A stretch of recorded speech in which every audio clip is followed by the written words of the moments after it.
Kabar ini, kabar terkabar.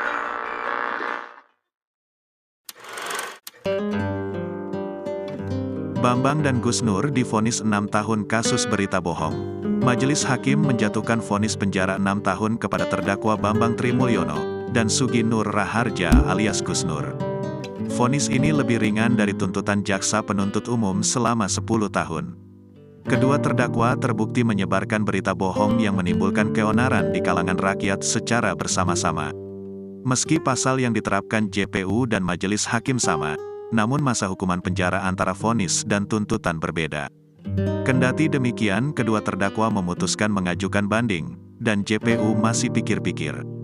Kuasa hukum Gus Nur, Andika Dian Prasetyo mengatakan alasannya melakukan banding karena kliennya tak pantas dihukum meski hanya 1 hari saja. Pengajuan banding juga dilontarkan Bambang Tri, bahkan dia mengatakan akan mencari pengacara untuk upaya bandingnya. Mungkin Prof Yusril mau, kata Bambang Tri.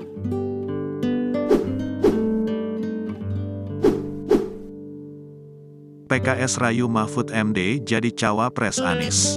Menko Polhukam Mahfud MD membenarkan dirinya sempat dikunjungi oleh Presiden PKS Ahmad Syaihu.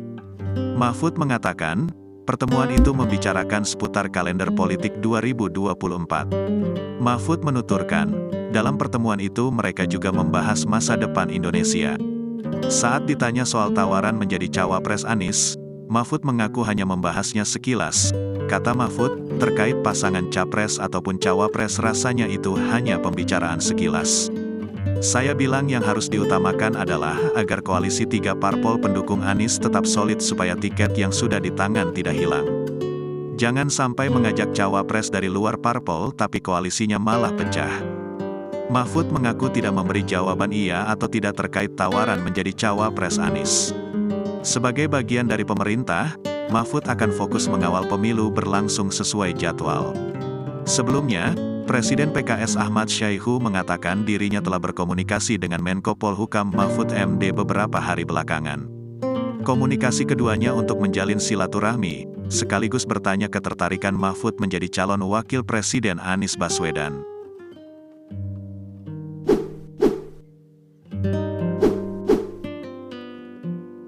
Sandiaga ditolak Demokrat, PKS tak menutup, Nasdem singgung pengkhianatan. Silang pendapat terjadi di dalam Koalisi Perubahan untuk Persatuan, KPP, soal sosok yang cocok mendampingi Anies Baswedan sebagai cawapres pada Pilpres 2024 nanti. Partai di dalam Koalisi Perubahan tak saling sepakat soal Anies Baswedan berdampingan dengan Sandiaga Uno. Ketua Bapilu Demokrat Andi Arief mengatakan usulan cawapres pendamping Anies dibicarakan oleh tim Koalisi Perubahan.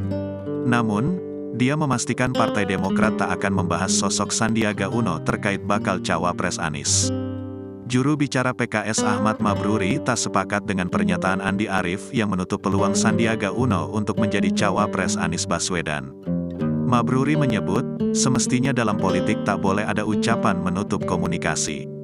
Partai Nasdem merespons soal PKS dan Demokrat yang beda pendapat tentang Sandiaga Uno menjadi cawapres Anies Baswedan di Pilpres 2024. Nasdem meminta PKS hati-hati bicara soal sosok cawapres Anies. Kata Ali, Sandiaga mendampingi Anies. Lah, apa tidak dianggap pengkhianat nanti Sandiaga? Tidak elok membicarakan, Sandiaga ini kan kader partai lain. Jadi menurut saya sebaiknya teman-teman PKS berhati-hati kemudian membicarakan tentang figur, kata Ali kepada wartawan.